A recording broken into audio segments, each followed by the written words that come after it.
All right. Hi, and welcome to another edition of Hobby News Daily. I'm still Danny Black, but today I'm joined by Nick from AAN Collect in our LCS Spotlight special. I happen to know Nick. He happens to be a part of Hobby News Daily, so I want to get that out up front that I actually like the guy, and I am happy to have him on. What's going on, buddy? Not much. Thanks for having me. Oh, absolutely. So, for the people who don't know you, where's your store, and kind of how did you get started in the card shop business? We are located in New Hartford, New York, the small village of Washington Mills for people that are local. Um, I got started 12 years ago with breaking, believe it or not, back on Blog TV, which no longer exists. So we were one of the first ones in, and we just grew from there. We took a small hiatus, I guess, when my first daughter was born, because it was like a part-time thing, and then grew from there again after I had three kids. So made it easier. Now, I happen to know that you guys are going through some growth right now in the store. Um, what are you doing? What's going on? We're going to be expanding to it's almost five times the size that we started with. We're going to have a rip bar. We're going to have our TCG and sports cards kind of separate. A couple birthday party rooms, themed rooms for gaming, separate room for toys and stuff like that. So we wanted to kind of like categorize everything, make it easier to shop. So you're not really like confused by where Pokemon is or where the sports cards are. I will tell you, my local card shop went through something similar in the last year or two, and their new store is fantastic. Bel Air Sports Cards, if you know Mel Lundgren, um, and it's made it much easier to shop. Yeah, that's what we're open for. In our trade nights, I don't know if you've seen pictures. We had over 100 people. I know people who have been to them, Nick. I hear they're crazy. Oh, really? Yeah. Oh, John Newman came to Yeah. sports card one. Yep. The Pokemon ones we had about 100 people for the last Pokemon. So our original store was only 1,000 square foot. So that you can imagine how tough that is to like get that many people in the store. You have to put X's on the ground and make everybody stand still. Pretty much it was shoulder to shoulder, and like I'd get anxiety at the counter seeing who I had to help next. Like it was tough. Well, I mean, I guess that's a good problem to have, and congratulations on the expansion. Yep. So, Thank you. um, okay, just to get a sense of your shop, because I'm asking people with stores all over the country. First of all, what are the local teams that you sell the most of? Yankees, Mets, and the Reds for Ellie De La Cruz. We've been selling a lot of him. But Yankees is probably the main team in the area. For football. And I had you on here anyway. Just remember that. As an Oriole fan, Right. Yeah. And for football, it's Buffalo. It's not even close. It's Josh Allen. Bill stuff flies out of here. Basketball is not really big. Steph Curry is one that people ask for. Anthony Edwards has been big the last month and a half, 2 months. Basketball is random. It's basically whoever comes in the store. And hockey's all been Eric Bedard, or Connor Bedard, not Eric Bedard. Connor Bedard. He's like lit it on fire. Anything with him in it doesn't last long in the store. See, and that's one of the things I think is so interesting. If you talk to somebody down here, there's just no hockey at all. But you're going to hear, a lot more baseball. And so I find that fascinating. So wax versus singles, if you're comfortable sharing like a percentage breakdown roughly of not dollars, but I guess space in the store, how much business. It's probably like 50-50. We get a lot of the retail stuff direct from Tops. So we sell a lot of blasters, a lot of hanger boxes, packs, stuff like that. And that's new. That's relatively new that they're offering that direct, right? For us, it is. Yeah. At the beginning of the year, we didn't get any. But the Bowman blasters, I don't know if you saw that, but they were much better than buying a hobby box. You'd get more autos, more color. So those went pretty quick. And it seems like that's the main seller in the store. People don't mind spending $20 or $30 on a box, that has 5-6 packs in it. And I think that's a big difference. Hobby's a little tougher sell. Top Series 2 will probably fly the jumbos and the hobbies, but it's a cheaper box. Like Bowman, it went fast, but not even close to what we had. 7 cases of the blasters. They were gone in 4 or 5 days. So that's unbelievable. 250 plus boxes. So yeah, it's kind of crazy. For all the people who say the hobby's dead, just remember that. And we're not a raging metropolis either. We're a small village in New York. So, well, the fact that you call yourself a village, I think, says the singles. How do you sell them out of a case? And is it mostly vintage, modern? Right now, it's been a lot of modern. Anthony Volpe, rookies from the last 2 years. Yeah. And then the $5 and under boxes, I saw a ton out of those. That's a huge draw. The Volpe and the stuff, I try to keep them in the case so they're focused. And some of them might be $5 to $10, but that's usually the price range. I would say our average card, if you combine them, is 50 and under. That's what's selling out of the cases. The high volume stuff, it's great to have it, but a lot of people are having tough times moving it. Like anything 500 and up, it's just not moving right now. The last couple of shops I've talked to, the value boxes on singles has become very popular at their shops. Oh yeah, you're finding that also? Yeah, we try to keep them stocked as best we can. We put anywhere from 1 to 500 in each sport. Wow. And then how do you divide it by sport? Yeah, we divide it by sport. Baseball's by team. Football, we just can't get enough in the box to get it by team. It wouldn't make sense right now. Right. It sells pretty quickly. In your new store configuration, you said you're going to have a bar. Yep. How many seats? I think we're planning on 12 seats. Wow. It'll be like a bar style table. And the singles are going to move to like cubicles where they'll be organized by team and whatever. And they'll be able to put those on the bar and kind of go through them. So they can sit, watch whatever game's on and kind of relax and go through the cards. And you'll have the whole setup with penny sleeves and top loaders. Yep. So it's quite the experience. Keep them in the store for a while, keep them comfortable. Yeah, right now they all they do is sit at the counter and open packs, and we give them the top loaders with penny sleeves. It'll give them more relaxed feeling, like I think, to be able to watch. Hopefully we have baseball on, but with the blackouts, it's 50-50 if we even get to put a game on. So you get blacked out on the Yankees? Blacked out on the Yankees and Mets. Usually Saturday the Fox game is crazy. Yeah, it's who's your local team? Toronto? What's that? Who do they count as your local team? They are the two locals, and for with Yes and everything. Even we had a message up on last year. We paid for Yes that our local cable company, which we just use internet. They had the rights to the game and we couldn't show it. So they blacked out us because even though we paid for Yes, you couldn't show the game. I'm a big believer in people get into cards because they're sports fans at some level. I don't think you can be into it. So the idea, of ever holding back, stuff on TV drives me nuts. It's also like that's what Fanatics is focusing on. That Fanatics Fest in New York City. It's focusing on fans. It's not focusing on card collectors with their advertising right now.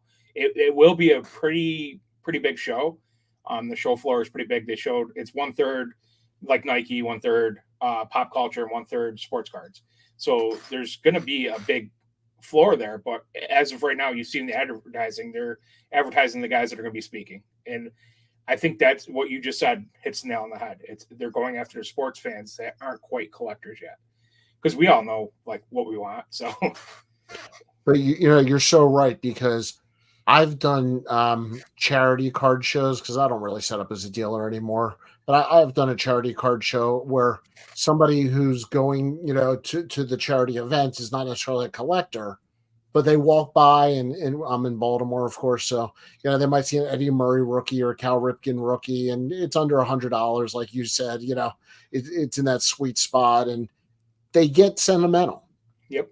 I remember that card, or that's, that's his rookie year, or, and people absolutely will buy cards, that they're attached to, even if they're not heavy collectors. So, Yeah, um, a lot of the Pokemon dads, that's how they start back into collecting in the store. They see an old card like the Griffey Jr. Rookies, which they're yep, not. I mean, they're not half as what they were in the '90s. I mean, and sure. they pick it up because they never picked up a Donruss rookie or an Upper Deck rookie. So that's I think how they get back into it, and those guys usually end up ripping packs, and down the road it take every it takes a little while to get back into it, and they ask questions along the way, and it's good. Like I think that's our part as dealers is to keep them informed and not let them know that hey, not every box is going to have $1 million card. Not every, it's not what you see on YouTube. Like you got to figure out your place in the hobby. It might be just buying singles. That's and that's Yeah. fine. Right now, I'm collecting 2 sport players. So I've got a Danny Ainge rookie behind me, and that's not an expensive card. I got to tell you, as good as Danny Ainge was, it's a cheap way to enjoy the hobby. It doesn't have to be $1 million card to enjoy it. It just Yeah, it, absolutely. it, You were talking about before about being buying from Tops Direct. Can you talk a little bit about how the distribution has changed, and where you've seen maybe things smoothing out in the future of being able to get product? from what I've seen so far, I like what I'm seeing from Fanatics. They don't want in there. I have different opinions on both sides of it. Like they don't want the old dirty card store we're used to, where things are just stacked up everywhere, and you can't find anything. Like it's just boxes on boxes.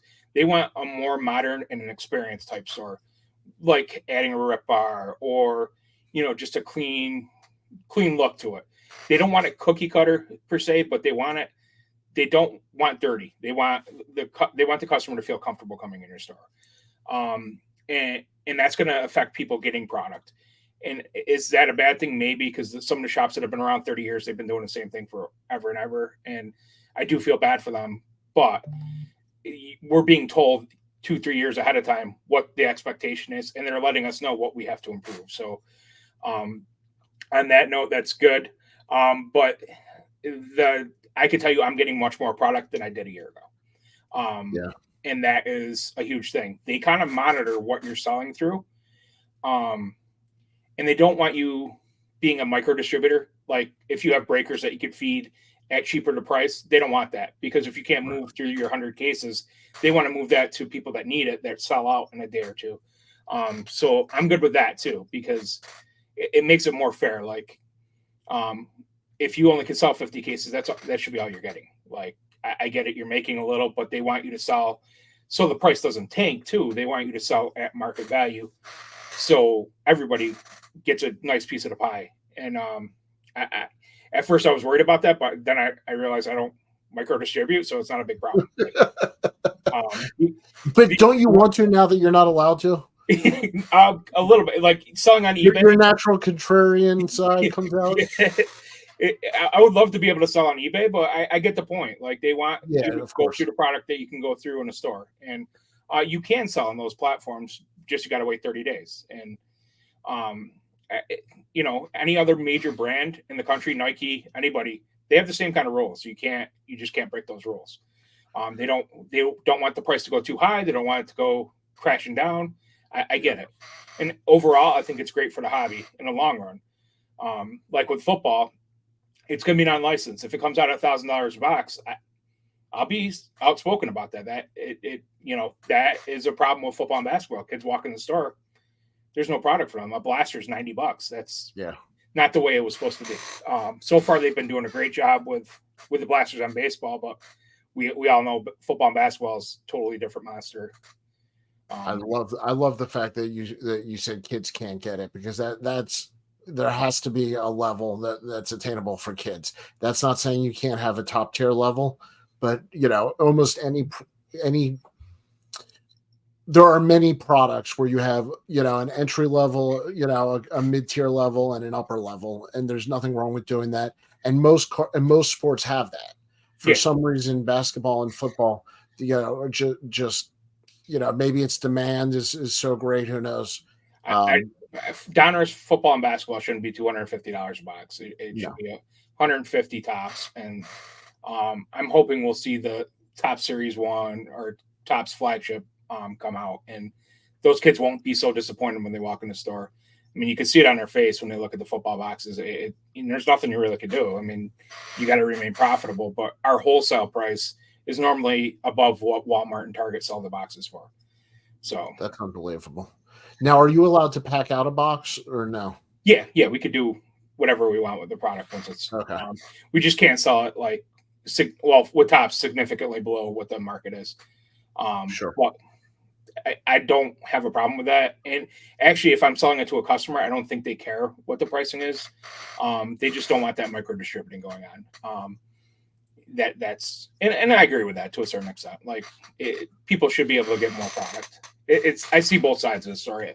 Being a breaker, Yeah. I know how hard it is to find product. So, I feel for those guys that can't get the product anymore. So, well, I think, there's going to be some consolidation in breaking. I think you're going to see more people merge together and form more breaking companies. So, I think that'll help allotments and purchasing power and things like that. Because from what I've heard, Michael Rubin's and Fanatics has been very open to the fact that breaking is one of the ways to get product into the market. It's not an afterthought to them. They're making that a forefront and treating breakers like professionals. Yep. And that's that. If we're going to have breakers unregulated, for lack of a better term, I do like the fact that Fanatics is making sure the product is appropriate, it's legitimate. It's not it's coming from them, and hopefully, like you said, people can get what they want. we're already starting to see breakers hire more people that were breakers that can't get product anymore. So I think you're right on that. I think we're going to see less breakers in total, like separate breakers, but a lot of bigger companies in the long run. Like guys that used to break will now break. I know Blaz just hired one of the guys that breaks on Twitter. So I think you're going to see a lot of that. And I like what Fanatics is doing with Fanatics Live. You have to have 4 cameras if you're a breaker, and you will only see 2 as a person viewing the channel, but the other 2 are for your security. 100%.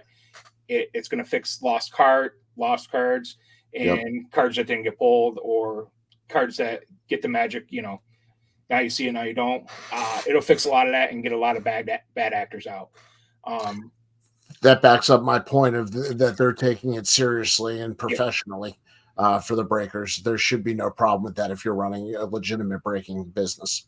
Yeah, and you shouldn't have a problem with those rules if you're doing things legitimately. Like, it costs a little money to get the CCTV cameras they want on your break table and your shipping table, but in the long run, it's a minor cost into what some of that product will bring to you. So, yeah, breaking is profitable. I'm not spilling any secrets. Oh no, it's definitely a profitable thing. It funded the store opening. So, no, absolutely. And there's people who enjoy it, the act of it, more than almost the result of it. Yep. And that shows you that there's a real connection, whether or not it's mine or your way that we would buy a card. That may or may not be, but there's definitely a connection for people who follow and go to breakers. There's breaker communities that form, that are very tight. And I think that's a little bit unique. It's almost, like the virtual card shop now. Oh yeah. It's definitely different than even 12 years ago. You used to just, back when it was Blog TV, there's only 12 of us. And only 2 or 3 of us are still around even breaking. But you would go on there, you would use all 12 of us because that was all there was. Like you didn't really have a choice. Now you have more choices, and now you get loyal to the guys that you use. It's a little bit different in that aspect. And there's some communities that only do cases, or some communities that only do like $150, 200 spots. Our group, personally, we try to keep it at the price of a blaster. Like we try to give you a good value. And that's I think that our community likes that. We try a big break. We do maybe one big break a month, and it fills out. But I don't think we could do 3 or 4 of those because everyone's so used to the $20 to $30 price that it just won't work for them. Are you going to be increasing with the new space in the store, or are you already where you are? Yeah, we are hiring so I could break more. Right Okay. now I have a breaker Phil that works for me. He does a lot during the week, but he also works a full-time job, so it's like, you know, Yep. he's doing 3 or 4 nights a week, and it's got to be tiring on him. I know he enjoys it, but it's a lot of work. Like, people see only you rip the cards in front of the camera, they don't realize the sort is another hour. You know, the packaging, that making sure your package gets to you. It's tedious. It's a long, tedious process, and that's, you know, breakers do make money, but it's not. It's probably like a $20 an hour job at the end. Well, I was saying it's profitable in the fact that you can make money.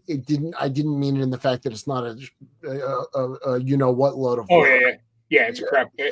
And yeah, you gotta promote and all that stuff. yeah. There's a lot that goes into it, and It's a grind, yeah, without a doubt. But it's the community aspect is very cool. So yeah. if people want to break with you, can they get in? Yep. Right through our website or on Facebook in our Facebook group, AAN Give Collect. all the info. Yeah. Yep. AAN Collect. Our group is right at the top of the page for AAN Collect, and I share my breaks on both that I'm running, because people that come in the store want to see me, and nothing against Phil, but they're used to seeing me behind the counter, you know, and all that stuff. So they want to break with me, and they can pick up their cards in the store. Like, if I break it, Phil's in Maryland, so he's got to ship them out. Oh, you got a Maryland boy. Yeah, yeah. He's A a Yankee lot. fan, though. Hate to tell you. Uh, uh, I'm sensing a pattern on how you hire people. All right. Before we run out of time, the next, let's say, the end of the year, 12 months from now, what does your store look like? What does the hobby look like from your standpoint? um, it's hard to say. It really depends on this football product that Topps puts out. It could be, the cards look fantastic. We all saw them at the Topps conference. Unfortunately, we can't show pictures of what we saw, but the cards look fantastic. The comment was made at our table from a very large shop in the U.S. They must have really good lawyers because they were that close to looking pro. Obviously, they're not going to have the team Well, the name. basketball one got out, and that was very sharp. Yeah, and it was his jersey. Just the Spurs logo was in the front. Yeah. So yeah, it depends on how those products go. We could see those products lower, hopefully. And maybe a little competition in basketball and football, which I think would be a good thing at this point, just because of the pricing. It's out of line right now. That baseball, it depends on the rest of the year with rookies and how they're performing. I mean, Ellie's like fire right now, so Trout's going to be coming back. It all depends on how all these guys go. Trout was on fire before he had a mysterious knee turn. I mean, he didn't even know until he woke up the next morning.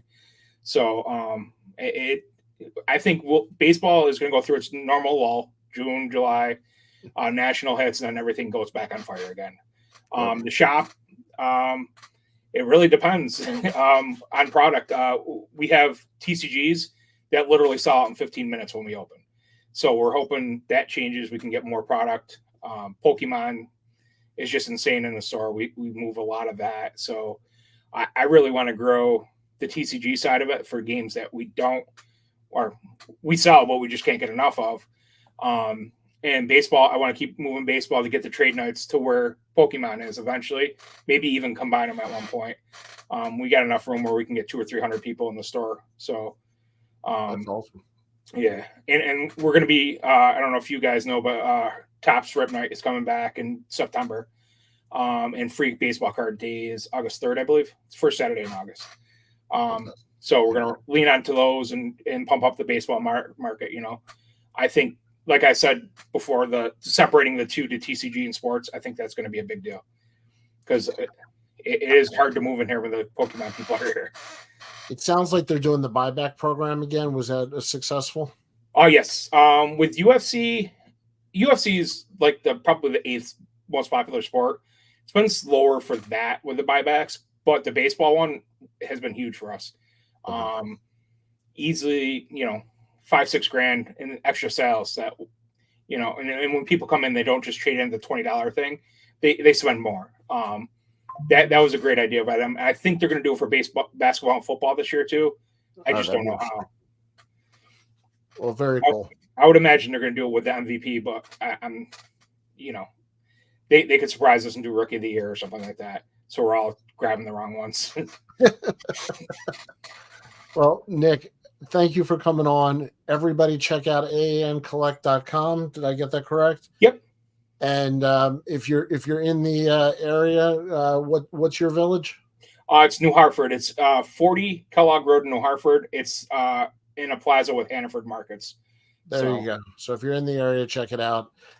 Nick's a good guy, and you can see his face when he breaks. If or maybe not. Maybe it's all on the cards. We got to have a better lighting in here. Well, thank you for coming on. I appreciate it. You've got a great store, and I can't wait to get up there. Awesome. Well, for everybody else, thank you. See you next time on another episode of Hobby News Daily. Take care.